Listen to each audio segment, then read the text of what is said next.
Hey guys, Yuliya here. So today I'm going to show you 5 garden apps that I use on my phone all the time. And I do have an iPhone, and I hope you can download these apps on other devices because they're actually quite useful in the garden and gardening. Now, I'm not going to go into too much detail on how to use these apps because there's quite a learning curve in some of them, and I don't want to spend too much time on that. But I just want to scratch the surface and show you what's possible with these apps, and hopefully I will put them right up here if my video editing plan works out. So the first 2 apps I'm going to show you are garden design apps, and the first one is called iScape, and this is the app that I use professionally when I meet with my clients and when I'm working on a design. So I'm going to show you right now what this app is all about. So you go into the iScape, you download it from the Apple Store, and then you can start your design. You can start your design either from taking a photo right there in front of a client or in your own garden, or you can choose a photo from the library. So in this case, I'm going to choose a photo from the library of the latest project that I'm working on right now. It's a beautiful property. We'll call it Test, and it's pretty much nothing is there. There's just a large lawn and a couple of trees. So what you can do with this app, you can just go in and visualize your space before you actually start planting anything or building any structures in your garden. So for example, in this space, again, I'm not going to go into the design details or how to use this app, but in this space, I'm thinking about using some small blooming trees, like let's say service berries. So what I can do is go to flowering trees and pick serviceberry, which I love. And then you add it into your design, you can scale it, and there you go. You have 1 serviceberry right here. You can duplicate your items, and 3 serviceberries is always better than 1. So I'm going to do that right here.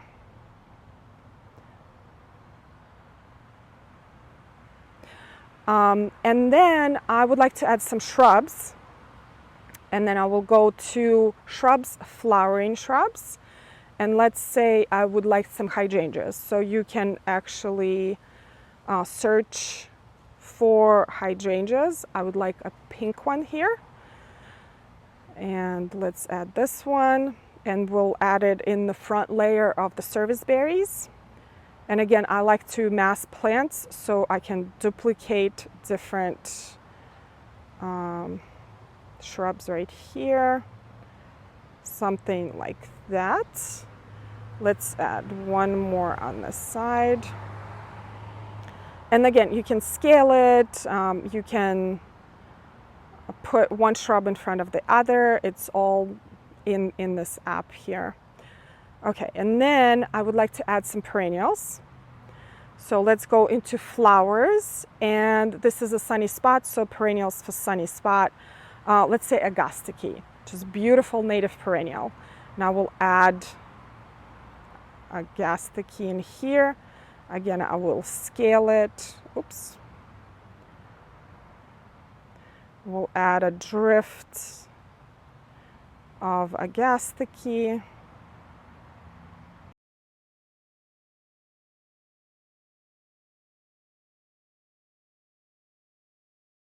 And here we have a quick planting scheme for a perennial border for about under 5 minutes.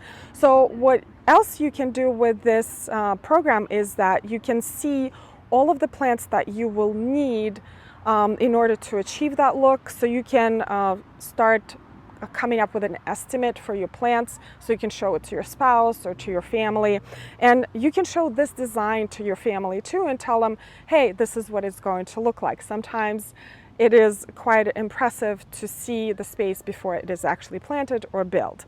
Now, this is a professional version of this app. It is $20 a month, which is one of the most expensive apps that I have on my phone. But since it is for professional use, it is absolutely 100% totally worth it to me because I can show it to my client so quickly how the space is going to look like. Now, you can use this app for free with 5 plants.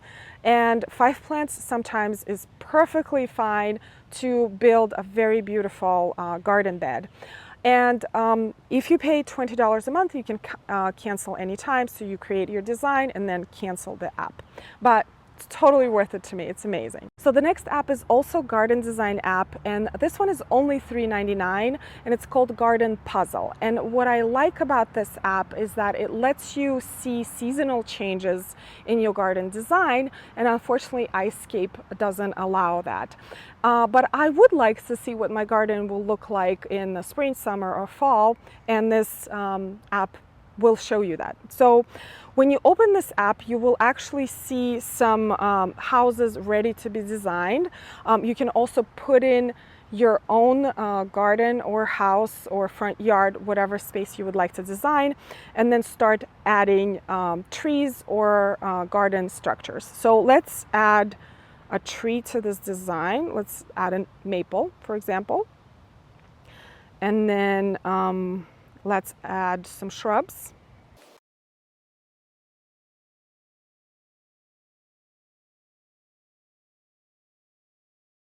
What else this app does is that it actually automatically adjusts the size of your plants according to the perspective.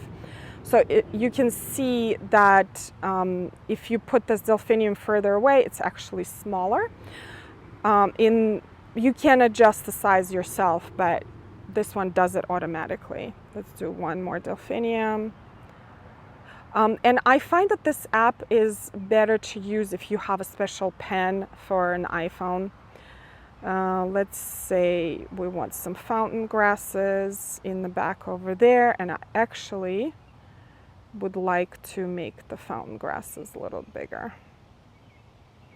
There we go. Rough design. And let's say we want to see what this will look like in the fall. There we go. So our maple is a little bit redder. Let's look winter. You see our maple lost some leaves. I'm not sure why delphinium didn't adjust, but that's okay. So there you go. Garden Puzzle.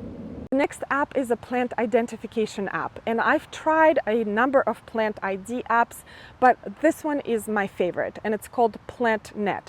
It is absolutely free, and it actually is supported by donations. So when you open the PlantNet app, the way you can ID your plant is either go to your library or take a picture of questionable plant. In this case, I'm trying to take a picture of this elephant ear that I have here. Let's do that. Here we go. Use photo. And then it will ask you which part of the plant it is. Is it a flower? Is it a leaf? Is it a bark? We'll say it's a leaf. And then it will send it to its library of plants. And we'll try to ID it for. Perfect. Colocasia esculenta. Perfect. It is Colocasia esculenta. In case this app is not certain, it will give you other options underneath it, and you sort of can match it to what the plant you think it is. Sometimes it gets it so close that it's enough for you to do further research. Now, there are a number of other plant identification apps like PictureThis, PlantSnap, LeafSnap, and iNaturalist. They are all somewhat similar, but some of them do like different things. But PlantNet I found the most accurate, and also it has a big library of different plants, and it's free. The next app is called Armitage, and this app was created by Alan Armitage, who is a retired horticulture professor and just a horticultural legend, a very knowledgeable person, wrote a number of books about plants. So this app is basically like a book in an app. You can search different plants. For example, a lot of people ask me, what about deer-resistant plants? So you can go to Home and find deer browsing information, read a little bit of about the levels of deer browsing, And then there is a whole list of plants that you can plant that are not bothered by deer. And for example, Amsonia is one of my most favorite plants. You click on it and then it will give you information and also photos on what Amsonia looks like different times of the year, which is always so useful in your garden design. And then you can just read a little bit more about it. It's very helpful app. I believe they do update it constantly because I see some new information coming out almost monthly. And you can read about interesting plants. I like native plants, so a lot of times I would look up North American natives, and they have the ones for shade, they have the ones for sun, and you can just click on them and read a little bit more about it. And for example, am I okay planting this for deer? And unfortunately, deer does eat buds of the geranium that I just looked up, so maybe that's not a good choice. So great app, definitely check it out. Now the last app that I wanted to show you today was the most revolutionary to me when I found it. And it's not even a garden app, it is a sun tracker. So out of all the things that we can provide for our plants in the garden, like water, soil, or fertilizer, the amount of sunlight that your plants receive is the most important. And we tend to underestimate or overestimate how much sun a particular spot receives, and a lot of times we'll plant something there and it doesn't do well, and it is because it either receives too much sun or not enough. So there is this app, it's called Lumos, and it will show you exactly how much sunlight a particular spot receives. So let me try without cranking my head too much here. So this spot, as you can see, receives about 3 hours of sunlight in the morning from 8 to 11. And then it's all filtered light and pretty much no light in the afternoon. And this is important information because I have my elephant ears right here, and they will scorch if I give them anywhere more than 4 hours of sunlight. But there's a hydrangea paniculata right there in the corner, which needs a minimum of 6 hours of sunlight, and that little corner actually receives 6 hours of sunlight. And the only reason I would know that is because of this app Lumos. Now I like to track the sunlight during active growing period, so when the leaves are on the trees, so you could see any shadows or anything like that. And this tracker works anywhere in the world. Actually, the first time I saw it was used in Australia. So if you're northern hemisphere, in the southern hemisphere, wherever you are in the world, it will work for you. Thank you so much, you guys, for watching this video. I hope you try out some of these apps. I hope you find them useful. I certainly do, and I use them almost every day. And I hope you learned something new in this video, and I will see you in the next one. Bye.